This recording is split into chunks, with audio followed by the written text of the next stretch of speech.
Hey Bear Cubs, I'm Lauren. Let's take a look at financial aid at SRJC. Your financial aid process will start with your application, which will either be the FAFSA, the free application for federal student aid, or the CADA, the California Dream Act application. The FAFSA is for students who are US citizens or eligible non citizens, or like a permanent resident. If you don't meet that criteria and you do meet the status called AB 540, you might be able to complete the CADA. If you're not sure, check in with us. We would be happy to help you through that process. When you file your FAFSA or your CADA, you'll see that the questions are all geared toward your household, your number in college, and your student and parent income and asset information. There's a lot of other questions as well, but these are kind of the biggest ones that are helping to determine and assess your financial aid eligibility. When you submit your application, you're going to receive something called an Expected Family Contribution Number, or EFC. That number is what will help us determine your financial aid eligibility, or your financial strength and your financial need. You'll find on the application that you might see where it refers to dependent and independent student. And this brings up a lot of questions for students, so let's clarify that. As a rule of thumb, if you are under the age of 24 as an undergraduate student, which you would be generally as a community college student, you're automatically considered dependent. And so in that case, parent information is required on your FAFSA or your DREAM application. Only in specific circumstances would you be able to omit parent information. And those situations, for example, would be if you were able to report and prove you were in foster care or in legal guardianship, you were emancipated or at risk of homelessness. Those kinds of circumstances would allow you to be independent and omit parent information. If you have questions about this, check in with us. We can absolutely guide you through determining that. So once you've submitted your application, the financial aid office, we are looking to determine as much financial aid as possible that we can get for a student. And first, we are committed to trying to cover a student's tuition. And we're doing that in one of two ways. If you're a first-time, full-time student, meaning it's your first time in college and you will be full-time at least 12 units, your tuition will be paid for up to 2 years, regardless of your financial information on your FAFSA or your DREAM application. So if you are a continuing student or returning, in other words, it's not your first time, or if in fact you're not able to be full-time, we can also help to cover your tuition through the California College Promise Grant program. Beyond that, we're looking in as many ways as possible. And so for our FAFSA filers, we're looking at whether they can qualify for the Pell Grant, which right now will range anywhere from a few $100s all the way up to nearly $6,500.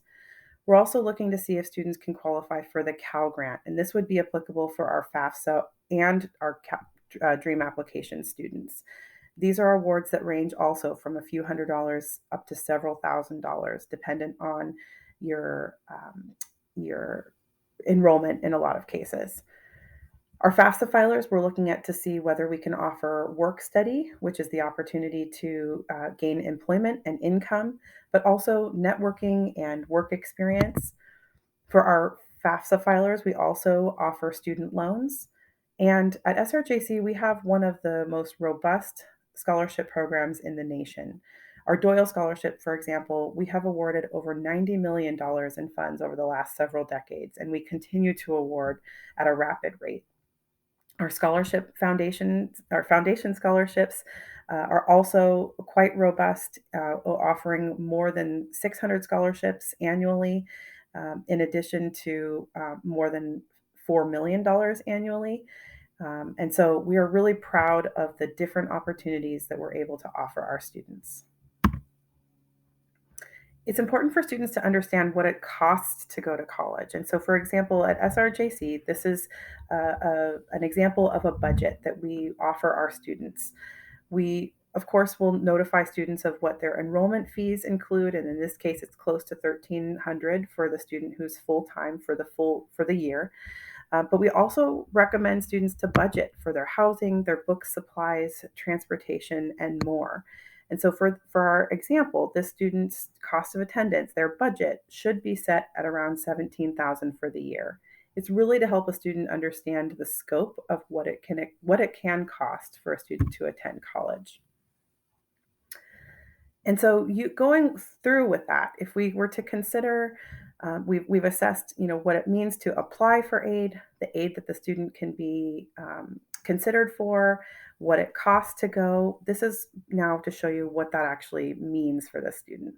So just using an average student, with the cost of attendance of just over 17,000, with a zero EFC, we can see that they're qualifying for the maximum Pell Grant of almost 6,500, free tuition with the Promise Grant, a Doyle Scholarship of 1,200, Cal Grant, and SRJC scholarship awards of close to $12,000 for the year. Moving over to the right, you can see that the fees for the year include $1,430. When we apply, that's what we're charging the student. And so when we apply their total financial aid of $11,723, you can see that the student is left with $10,293 in financial aid. That's money that we will be paying the student, of which that they will budget then for the entire year to help pay for their books, supplies, housing, and transportation, and more. So this is really what will help the student get a gauge for how they can budget and how they can truly afford their college this next year. I also need to say that I've been saying each year, I've been saying next year that, planning. This is an annual process. So a student will file their FAFSA and their DREAM application annually. It's one that they will continue to renew every year that they plan to be in school. So once you've applied for financial aid, navigating the process will include visiting a few of our sites. The first includes the My Financial Aid portal, and this is where students will log in to check on live updates on their financial aid status. It's where we will list off their individual financial aid awards. If we're looking for more information from students, for example, sometimes we need proof of a student's high school graduation, we will submit that request here in the My Financial Aid portal. When the student is required to provide more information, like the proof of high school graduation, they'll visit student forms. That's where they will be able to securely upload and submit that documentation. So in this case, our student who needs to provide proof of high school graduation, they will visit student forms and submit their high school diploma. We encourage all students to apply for our scholarships. I mentioned that we have a really robust program, and at SRJC, we also have something really special called a common application, which is one application that will allow a student to be considered for as many scholarships as possible. Students no longer need to seek and apply for individual scholarship opportunities. Our scholarship application through Award Spring will allow the student to be considered for as many scholarship opportunities as possible. We are fortunate to offer application cycles every fall and every spring. So while you're going to renew your FAFSA and your DREAM application once a year, you're also going to renew your scholarship application every fall and every spring.